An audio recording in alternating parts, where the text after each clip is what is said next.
Assalamu alaikum. Ардактуу мусулмандар. Биздин кезекти жұмысымыз. Мынандай үстүндө шатыр бар, демши тапчандарды жасап жатырмыз. Стойка 80-80 мм болатын профилді труба. 60-60 профилден және 20-20 профилді трубалар араласып екен. Конструкция 60-60 профиль. Оған мынандай 50-лік угольник бар келеді көзіне, упор болсын деп. Мынаған үстіне ағаш жатады.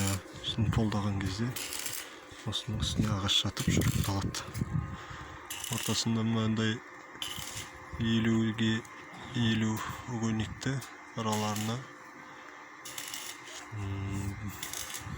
130 метрден екі жерден жібердік. 60-60 профиль, соған угольник саркіленген. Үстінде кейде жасалып жатыр, және де үстіндегі шатыры мынандай дәрежеде істелді. 40-40 профильден өйлі айналдырып рамка құрастырып алдық. Мындай конверт есебінде. Сындай. Со 40-40 профильге 40-40 профильге 20-40 профильде шуруптайтындай, профнастилді шуруптайтындай дәрежеде өстіп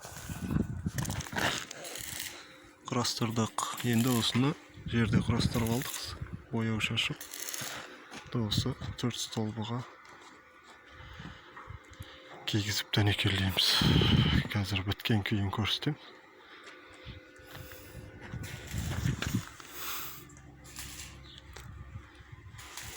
Үстіндегі шатыры пасоны конверт тәрізді.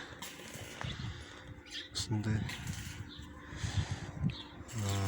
құрылым жүзеге асты.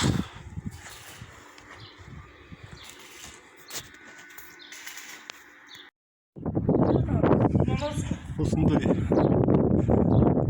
шарбаққа демші тапчан пайда болды. Конверт есебінде, үйдің өзі конверт екен, шатыр. Соған ұқсастырып, осындай шаруаларды істедік. Уақытын берумен осындай тапчандарға тапсырыста қабылдаймыз. Және де қалай жасалу жүйелерін үйретуге әрекет етеміз.